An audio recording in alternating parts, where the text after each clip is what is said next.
Welcome to this Football Manager 2016 video where I'm going to show you my methods for developing young players on the game.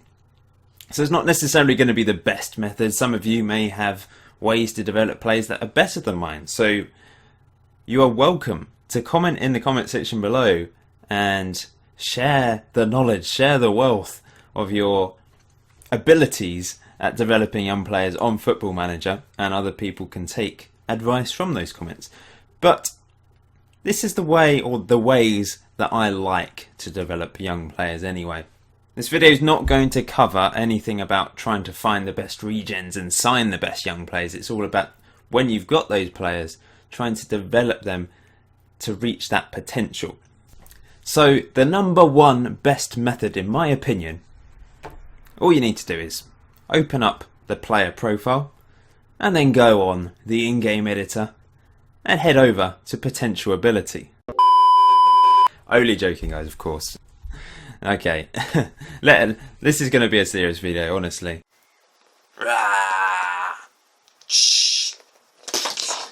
Let's start with some things that I like to do then. If I see a player has potential in the under-18s, for example, when you get your youth candidates come through every March in England, it would be different months around the world. But when you get the youth players come through, I like to immediately sign the best ones with potential, and then let my assistant manager or youth team manager sign any players that he thinks he should sign. Now, I've got a ton of players in the under-18s. I'll probably let most of these go at the end of their contract. I tend to only sign up the players that have the potential to maybe have a chance of breaking into the first team.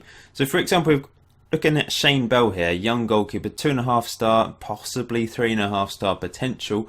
If you believe the stars, you shouldn't focus on the stars only. Look at the attributes, see what they have.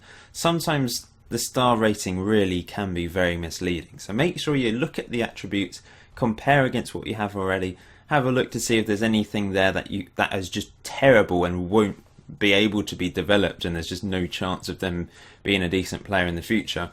I like to stick the players in the deep end straight away. So if there's a player with a lot of potential and is way above the rest of the under-18s, I stick him in the under-21s and put him with all these other star players that have potential to go on, and some of obviously the first team players that drop down to the under-21s as well. So you play them with them, get some experience under their belt in the under-21s. As you can see here, I've got a crazy good, well, this guy, Tyrone O'Sullivan, could be a real star in the future. Star striker. He's only 16 years old and really has the potential to go very far, but only if you do the right things with him. I think a lot of people like to loan players out, and that can be a good thing, but I'll come back to that in a minute, because I don't always like to loan players out. I sometimes just like to play them in the under-21s, because they often get more football in the under-21s than in a team in League 2 or League 1, for example.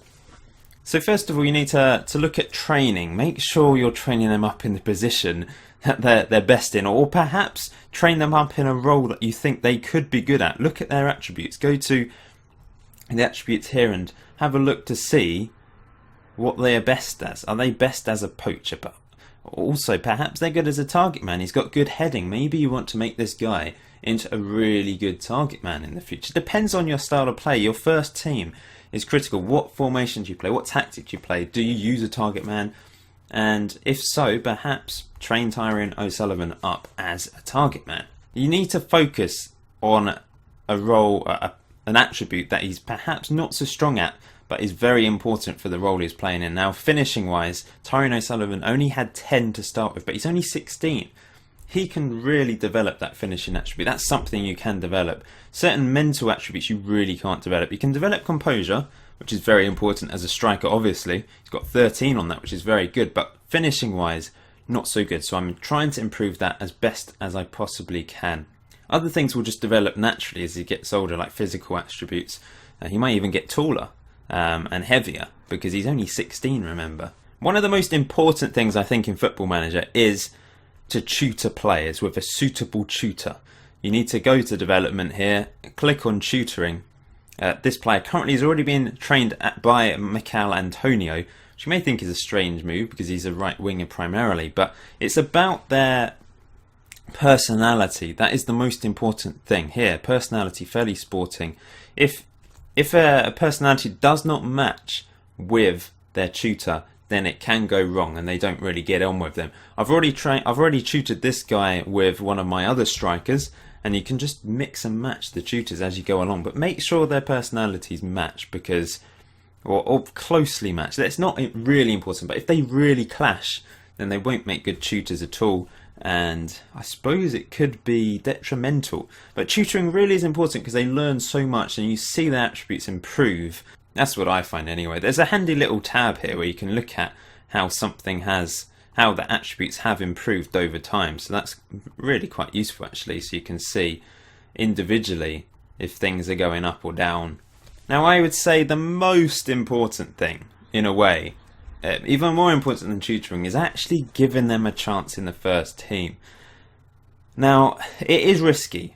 You have to decide what your priorities are. For example, with Chelsea in real life, Mourinho he didn't prioritise the youth, he prioritised winning things. And I guess that is up to the board as well. If they want you to win things, you may not have much option. However, you can actually win things with youth.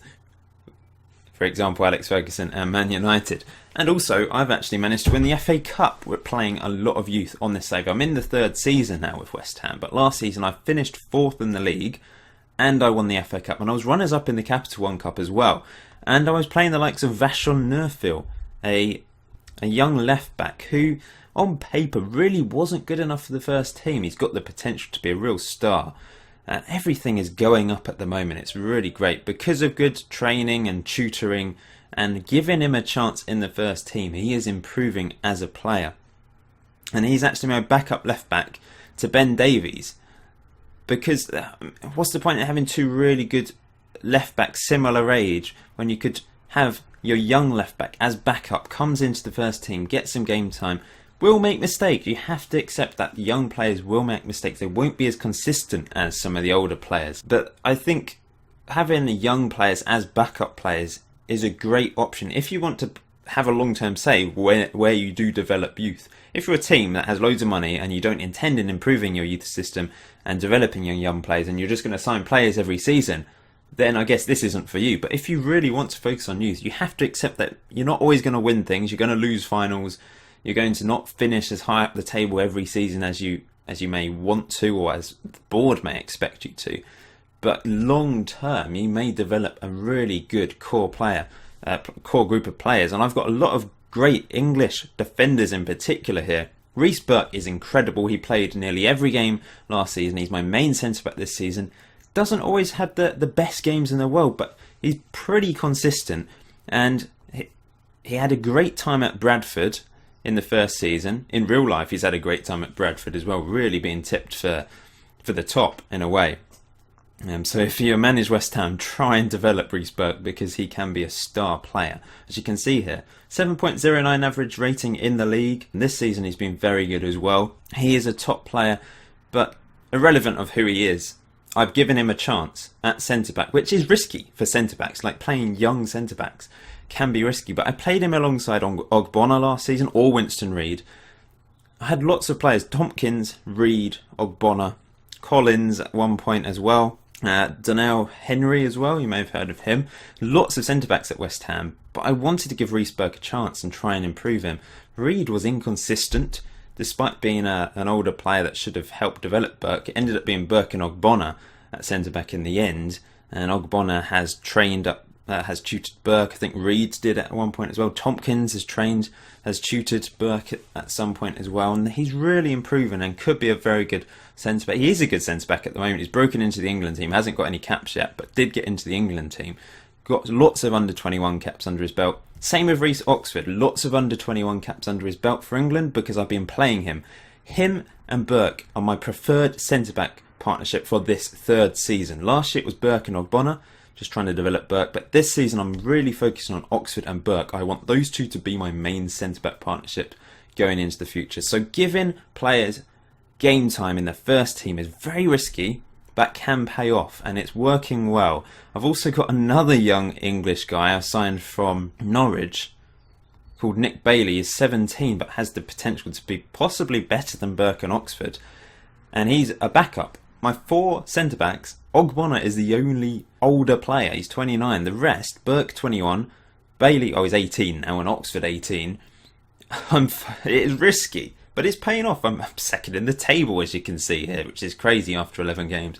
So they're playing very well. And I'm also obviously developing Nerf at left back behind Ben Davies. I've got Byram and Trippier at right back. Would like to find another young right back to come into the team as well, to be behind them. Now, loaning players out, this can be risky, if I'm honest. It can really backfire, and I generally only loan players out when it's the right circumstance. You have to loan them out when it's the right circumstance. When it's a player that really doesn't have the potential to go anywhere, I just loan them out to whoever comes in for them. I'm helping their future career in a way. If it's just a player that has 1 star, half a star potential, like, I don't know, this guy, Kevin Jones, he's been loaned out. He's been loaned out to Maidenhead. And, there's no future for him in the West Ham team, so I don't care how much game time he gets for Maidenhead. I've just loaned him out. But for players that you think could potentially be star players in the future, someone like Martin Samuelson, I've decided to loan him out for the season to Krasnodar, who is a feeder club for me, or an affiliated club for me, and hopefully we'll get some game time there. If he doesn't, then I can have a chat with their manager. When you get a message saying he's not being played as much as he should be, talk to the manager. And you can always recall players. Make sure you have the option of recalling players, because you don't want them being frozen out at a player on loan, a club on loan. Player on loan? I'm getting mixed up here. Now, this guy, Joe Powell, actually has potential to be a really good player. He's 19 years old. Now, I've decided to loan him out to Ipswich. Lots of Championship clubs came in for him. Ipswich not having the best of seasons in the Championship. Now, this is one of my points. It's better to loan a player out to a team expected to finish quite high up, I would say. Especially when it's League 2 or League 1. I would say it's better to loan a player out to a team predicted to finish in the playoffs or higher in League 2 than a team predicted to finish in the relegation zone of League 1. Especially when it's a defender, because defenders often they're the back line. If they make a mistake, it's a goal, and your average rating can go down. A striker can still score lots of goals for a team bottom of League 1 or the Championship or whatever. For example, Ross McCormack at Fulham scored bucket loads of goals for Fulham, despite them being towards the bottom of the table in the Championship. Whereas the defenders, it looks bad on them because they've conceded lots of goals and they're towards the bottom of the table. Hopefully you understand what I'm talking about there. But generally it is best to loan a player out to a team predicted to finish high up the table, so it improves them as a player. They're playing with better players around them. They're getting good average ratings. They're hopefully getting some goals, assists, clean sheets, etc. and improving as a player. As if they're at the bottom, their morale will be really low. They'll be getting bad performances. The media will be on their back at a young age. Joe Powell's playing for Ipswich. They're doing okay. Nothing spectacular. You do need to make sure, though, the most important thing is when they come in, here's a player coming in for a team coming in for this guy, Crompton, who, it's irrelevant for him because he's got not really any potential. But if it's a player with lots of potential, make sure squad status here is on key player. That is really important, really important. Or first team at least. If it's rotational backup, they're not going to get any game time. You may as well just play them in your under 21s. Because they'll actually play in your under 21s or under 18s. You can accept that. But if it's someone like Nick Bailey, who's my 4th choice centre back, I want him to be backup for my first team. Charlton have come in for him. Ignore the wages and monthly fee. If you're a team with lots of money, you don't need to really worry about the money issue. It's irrelevant how much of their wages they're paying. If you can afford their wages, or step your team anyway, it's not going to be saving you much money. If you're in the lower reaches of football, then you may need to think about that.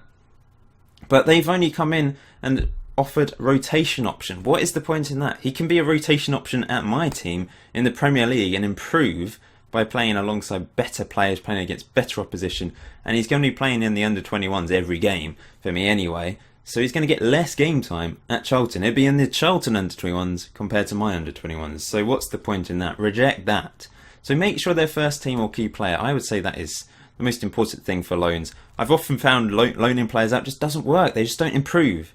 So I would just say, put them in the 21s, play them lots, make sure they've got good shooters, stick them in the first team squad from time to time, play them in the Capital One Cup, give them a game in the league, make sure they're backup for more experienced players, and when that experienced player gets injured, throw them in there, give them a chance. If they make a mistake, it's not the end of the world. You may finish 10th in the league rather than finishing 7th.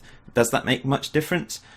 I don't think so. So long term, you'll have a better squad of young players, and even if they don't develop into something you really want, you can sell them on. If they do develop into something amazing, you can make a lot of money from them and start again by signing some really good young players, or just going for it and signing a big player anyway. So you've got different options there.